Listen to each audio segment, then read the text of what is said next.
Hello everybody, it is Calxiyn here. If you guys enjoy this video, remember that you guys should become patrons over on Patreon if you guys want to support the channel. So today, we are going to be talking about some of my favorite Kingdom Hearts worlds and all of that stuff. So it's going to be sort of interesting. I want to try and do videos like basically up until Kingdom Hearts 3, if that makes sense. I don't know like what I should start with first, so like this seemed like a good place to start.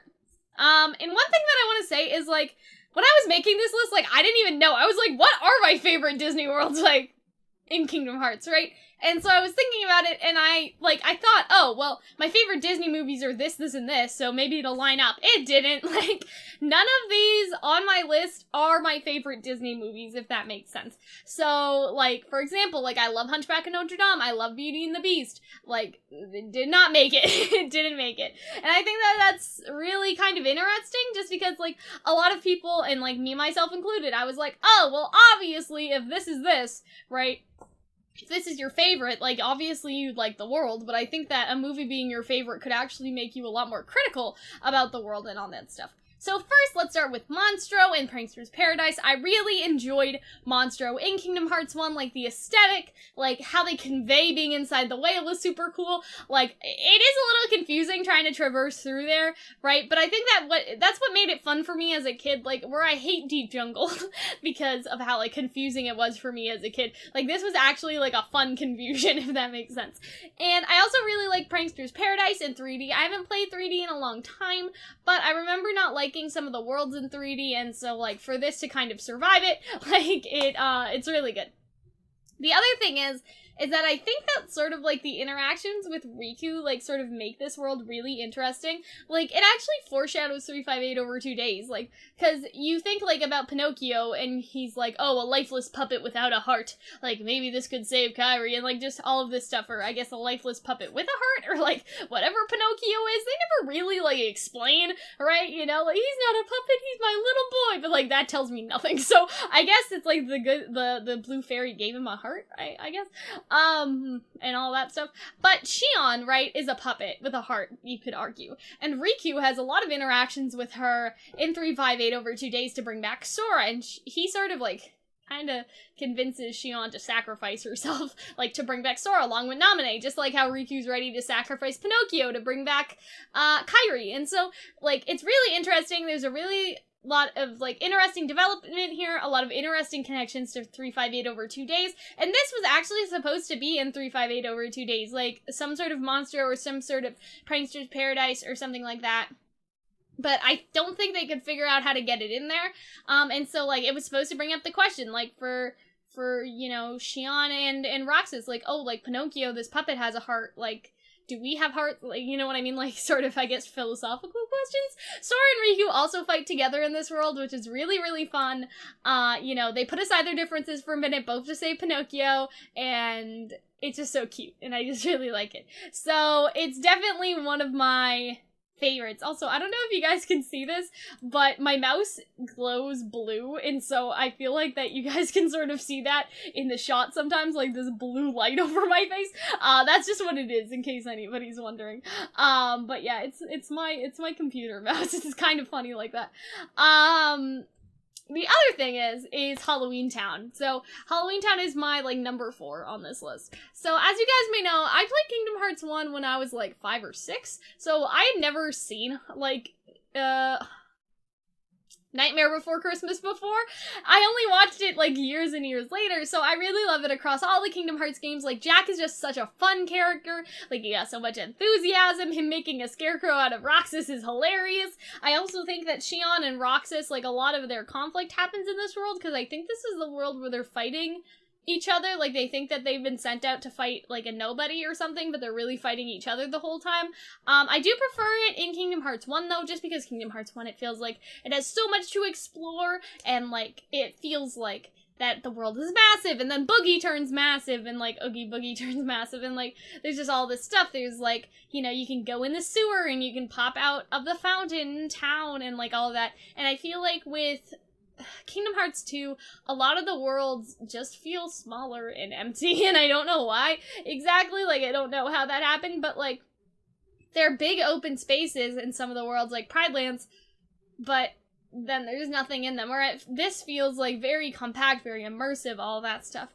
And I just like Jack, like, you know, like trying to experiment on the Heartless, like all the conversations about what makes a heart, like it's just so cool to me. So writing-wise, story-wise, gameplay-wise, I just love this world, and I love Christmas Town in Kingdom Hearts 2, even though it's really small. I could like stay in there all day, you know what I mean? And I just love the general aesthetic of it all. And I doubt we'll see Halloween Town again because we're pretty much done with it, but I hope that, you know, I'll go back every now and then. I'll turn on my PlayStation and play some Kingdom Hearts 2, because I don't like replaying Kingdom Hearts 1, despite a lot of my favorite worlds coming from Kingdom Hearts 1, because I played Kingdom Hearts 1, if you guys don't know, like over 10 times in very short time spans of each other, and so I feel like that made me accidentally hate the game. Anyway, my third favorite is Atlantica, and I know that some of you guys hate Atlantica in Kingdom Hearts 2, but I'm talking about all across the board here, right?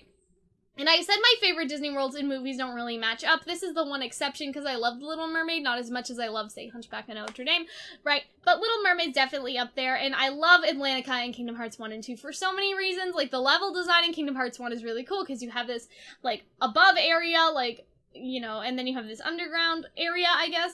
Like, that's the best way to put it, because you have this upper water level where, like, Triton's Palace is Palace, like, Ariel's Grotto, you have the sunken ship, the final boss with Ursula, but then, like, there's, like, a weird little underground, and it's not, like, super big, but, like, you can still go under, like, under the water? I don't know, it's just weird. I also really like Ariel being a party member, and I just like the storyline. Like, Ariel wants to see other worlds, Sora wants to see other worlds, right? They kind of made me ship them as a kid, now that I think about it. Maybe that's, like, a whole other video. But people, I guess people think that the Ursula boss is annoying. I understand that, but, like, that's, like, I don't know. Like, that's just not really a big deal for me, I guess. Like, I didn't find it that bad as a kid, and I'm never gonna play Kingdom Hearts 1 again, like, in terms of doing all the bosses. I'm just gonna dick around in the worlds. So, this is still my favorite, if that makes sense. Other than that, I do like it in Kingdom Hearts 2, and I know that's, like, the cardinal sin, but I did a whole video on, like, in defense of Atlantica, because I like the world so much, so I did a whole video where it was like, guys, like, it's not so bad, the rhythm games aren't so bad, like, I was trying to, like, do a whole thing. You guys know what I mean? And so I just really like it, and when I was a kid, I would really like to just sing, and I still like to sing. I've been taking singing lessons for 10 years, and so I was like, when there were new songs and you could just sing along to them and play the minigame, like, I was just really excited. And for number 2, Symphony of Sorcery has to be my second favorite world, and it's hands down, I think, the best world in Kingdom Hearts 3D, like, in terms of the Disney. Obviously, a big draw of this world is the music, how the music changes in battle. The environments are beautiful, the instrumental is beautiful. When I played 3D, I would just spend hours in this world, right, enjoying myself. And I also really like the worlds where they, I guess, go back in time, so like the Musketeer world or Timeless River. Timeless River almost made it onto this list, it didn't. But this was really a no-brainer for me, and like, at the end, like, when Sora and Riku's, like, sheet music comes into one, and like, they play it, like, it's just so beautiful, it gets you a little emotional, right? And I haven't played 3D in a long time, but maybe I should go back to it. I think now's a good time to bring up some honorable mentions, right? For me, Pride Lands almost made it because, like, as a kid, I would spend, like, hours running around as Lion Sora, but obviously, like, replaying it as an adult, you notice sort of, like, the world has a lot of issues, the empty space, and I can't put it on the list. 100 Acre Woods almost made it, but not for the choice you guys think, because you guys at this point may be like, wow, Cal just likes minigames. No. Okay? Here's the thing. So in Recom, like, this actually reflects what happens in Recom. So in Recom, Sora starts forgetting people he cares about and everything like that, and the people around him as well, but here, everyone remembers Pooh Bear, but Pooh Bear doesn't remember anyone, so it's sort of like, what if Sora did forget everybody, right? Like, how, like, he would be like Pooh Bear, right? Luckily, Naminé was able to fix Sora, but his interactions with Pooh also show snippets of, what if Naminé couldn't make everyone remember Sora? Like, look how sad he would be, and that's just so sad, like, that breaks my heart, right? So from a writing perspective, the fact that Pooh's character arc kind of goes, like, parallel almost to Sora's character arc, like, that's pretty cool. Timeless River, I said, like, you know, aesthetically, like, you know, the interactions with past Pete and present Pete, it's just so cool. The minigames I don't really appreciate in this world, I don't really like them, so it did not make it onto my list. Neverland is my number 1.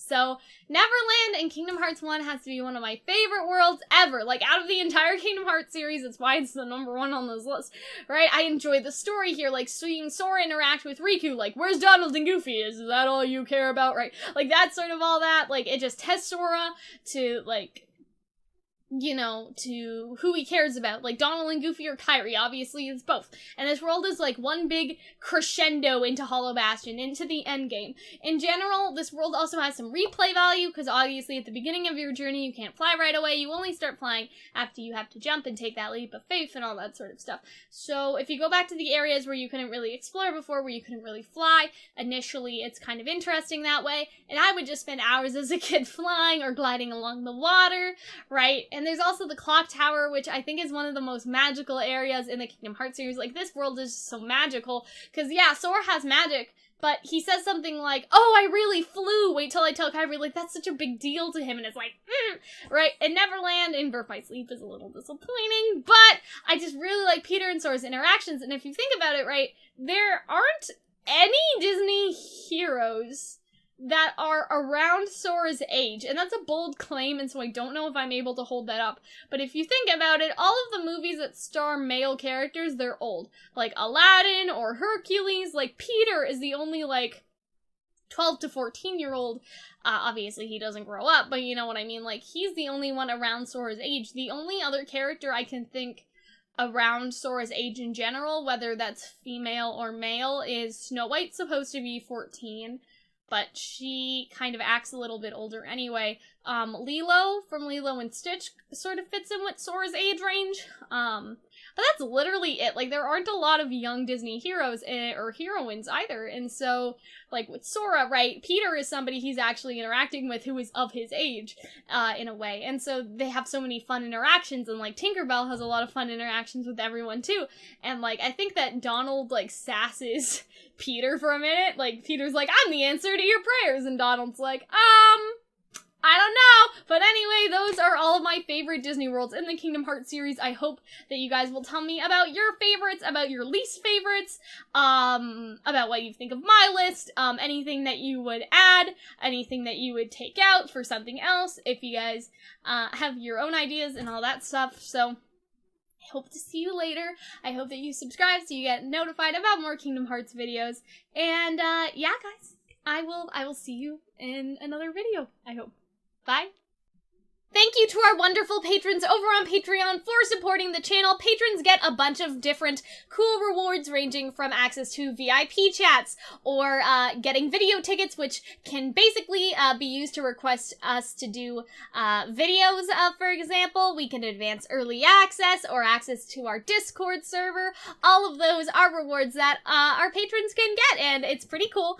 I do recommend it if you guys want to support the channel. We have so much fun talking on our Discord server about whatever it may be, whether that's Ruby or Kingdom Hearts or Miraculous Ladybug, right? And the early access helps you guys obviously get to see our videos before anybody else does, and so that's also pretty cool. The VIP chat is pretty exclusive. I can reply like a bit faster there. It's a bit more one-on-one. So if you guys are interested in any of those, I do suggest that you guys become patrons over on Patreon. The link is in the description, and thank you again for all of our patrons for helping us out. We'll see you guys later. Bye.